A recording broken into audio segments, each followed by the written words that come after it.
संभल में एक और पुलिस चौकी का उद्घाटन, आज दीपासराय चौकी का उद्घाटन होने जा रहा है। तो बड़ी खबर है, अपराधियों की निगरानी के लिए दीपासराय चौकी बनाई गई है। 1000 स्क्वायर फीट जमीन पर चौकी का निर्माण हो गया है। संभल में दंगे वाली जगह पर यह पुलिस चौकी बनाई गई है ताकि स्थिति को तेजी से कंट्रोल किया जा सके। इसका आज उद्घाटन होना है। पुलिस चौकी दीपासराय आप देख रहे हैं, थाना नखासा, जनपद संभल। और बढ़ती आपराधिक घटनाओं को देखते हुए ये पुलिस चौकी बहुत महत्वपूर्ण है। एक और पुलिस चौकी का आज उद्घाटन होने जा रहा है। तस्वीरें हम आपको दिखा रहे हैं।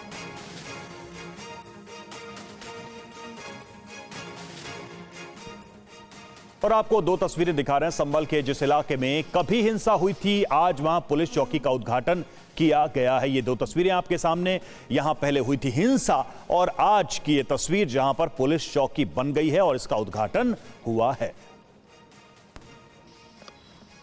थोड़े में ज्यादा स्वाद, यही तो है इसकी खास बात। वाओ मम्मा, क्या स्वाद है। अरे मेरे राजा, मसाला।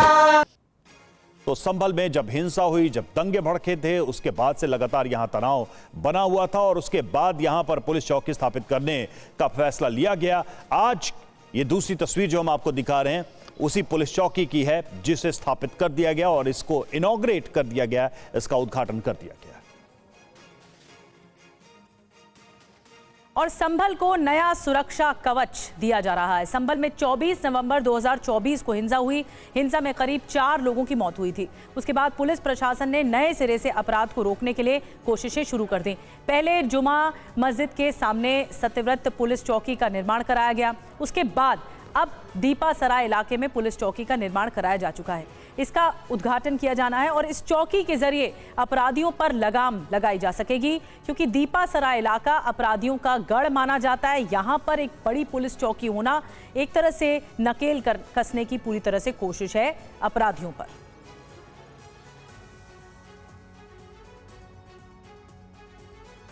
तो संभल हिंसा की बात करें, सवाल यह है कि दीपासराय में हुआ क्या था और जिसके बाद यह निर्णय लिया गया कि यहां भी पुलिस चौकी स्थापित की जाएगी। तो 24 नवंबर की तारीख साल 2024 जब संभल में हिंसा भड़की थी और उसके बाद से संभल लगातार सुर्खियों में रहा था इस हिंसा की वजह से। दीपासराय वो इलाका जहां पर 24 नवंबर को वायलेंस हुआ और जिसके बाद पुलिस को यहां पर कार्रवाई करनी पड़ी थी।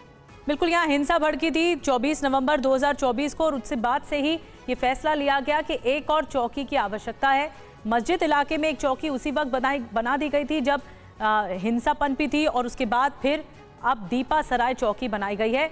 आपको बता दें कि दीपासराय में दारोगा शाह फैसल पर हमला हुआ था इसी इलाके में, इसीलिए यहाँ पर चौकी की आवश्यकता ज़्यादा थी। दीपासराय इलाके में एक सिपाही पर भीड़ द्वारा हमला कर दिया गया था। पुलिस पर लगातार निशाना यहाँ पर बनाया जाता है। अपराधियों की तरफ से पत्थरबाजी की घटनाएं भी होती हैं और इसीलिए पुलिस को निशाना बनाते हुए हिंसा के दौरान यहीं पर पुलिस से हथियार भी लूटे गए थे। रवि, और बिल्कुल, और एक सरकारी बाइक को भी आग लगा दी गई थी, यानी कि पुलिस की प्रॉपर्टी को नुकसान पहुंचाया गया था। इन हालात को देखते हुए यह निर्णय लिया गया कि यहां पर भी एक पुलिस चौकी बनाई जाएगी। पुनीत शर्मा हमारे संवाददाता हमारे साथ जुड़े हुए हैं। पुनीत, अगर देखा जाए तो क्या हिंसा ही मूल वजह थी इन जगहों पर पुलिस चौकी को बनाने की, या फिर लंबे समय से यहां पर इस तरह की गतिविधियां देखी गई थी जिसके बाद अंततः इस हिंसा के बाद यह निर्णय लिया गया और अब वहां पर पुलिस चौकी बना दी गई? देखिए, संभल के दीपासराय में कोई भी पुलिस चौकी नहीं थी और सबसे बड़ी बात है कि कई सारी अलग अलग वजह थी जिस वजह से यहाँ पुलिस चौकी बनी। सबसे पहली बात कि यहाँ पर आतंक का और हिंसा का पुराना इतिहास रहा है।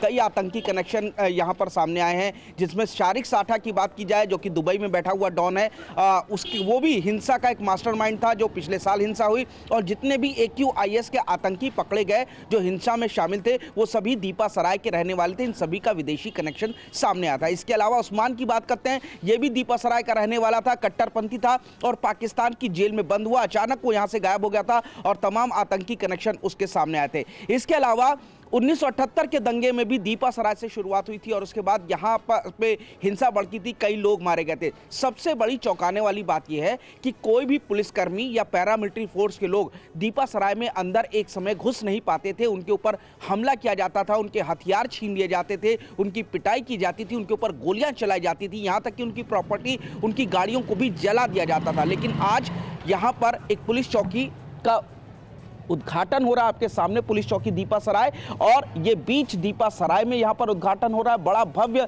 और बड़ी पुलिस चौकी बनाई गई है। 2 मंजिल पुलिस चौकी बनाने की वजह यह है ताकि ऊपर से भी छत पर जाकर के भी आसपास के पूरे इलाकों में नजर रखी जा सके। पैरा मिलिट्री फोर्स के भी जो जवान हैं वो यहाँ पर रुक सकते हैं। इसके अलावा यहाँ पर अत्याधुनिक हथियारों से लैस पुलिस कर्मियों को रखा जाएगा। आप देख सकते हैं भव्य पुलिस चौकी बनाई जा रही है, गुब्बारों से पूरी तरीके से सजाई गई है और बाकायदा दीपा सराय में इस पुलिस चौकी के उद्घाटन के दौरान यहां पर हवन किया जाएगा।